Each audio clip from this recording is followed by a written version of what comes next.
You get cut off in traffic, or a boss drops a harsh critique on your desk. Instantly, your heart rate spikes, your chest tightens, and your pupils dilate as your body prepares for a fight. In the professional world, raw brain power and technical skills are the baseline. A high IQ might land you the executive job or the law degree, but once you're in the room, everyone else is about as smart as you are. Daniel Goleman has spent decades studying how people handle that pressure.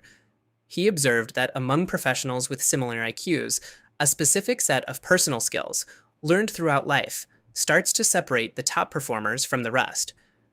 Most people fail to reach that level because they stay trapped on an emotional autopilot. They react instinctively to pressure instead of choosing a response. Researcher Arthur Brooks explains that these automatic responses originate in a primitive, unconscious part of the brain. This is the limbic system, a fast response center generating sudden drives before you realize they're happening.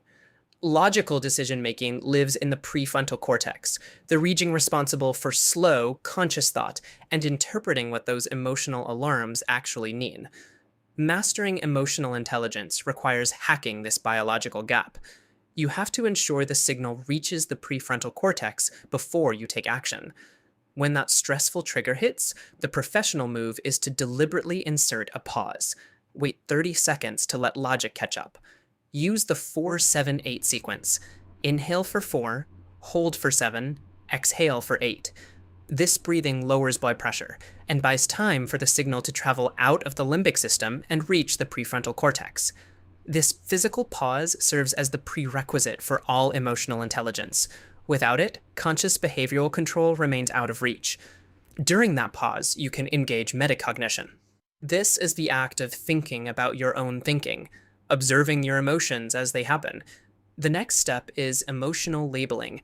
Instead of a vague feeling of being upset, you name the specific emotion: irritation, anxiety, or embarrassment.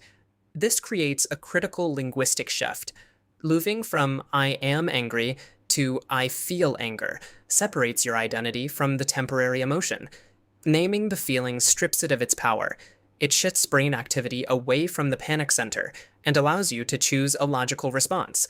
Once you've managed your internal state, you can turn your focus outward to the other person. Habits like active listening and genuine curiosity diffuse tension. Asking open-ended questions invites a connection that a reactive outburst would destroy. Emotions are contagious, rippling outward from the leader to the rest of the team. When you maintain a calm state, that stability physically spreads to others in the room. High-level social awareness allows you to actively set the emotional baseline for everyone involved. Executing these steps in the heat of a crisis feels deeply unnatural.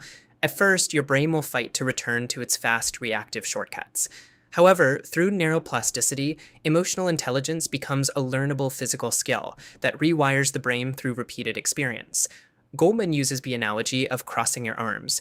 Attempting to cross them with the opposite arm on top feels strange and uncomfortable. Breaking an emotional habit is no different. Because the brain is plastic, deliberate repetition can eventually turn these pro-level responses into your new default. Succeeding in high-stress moments requires building mental scaffolding through low-stakes daily habits.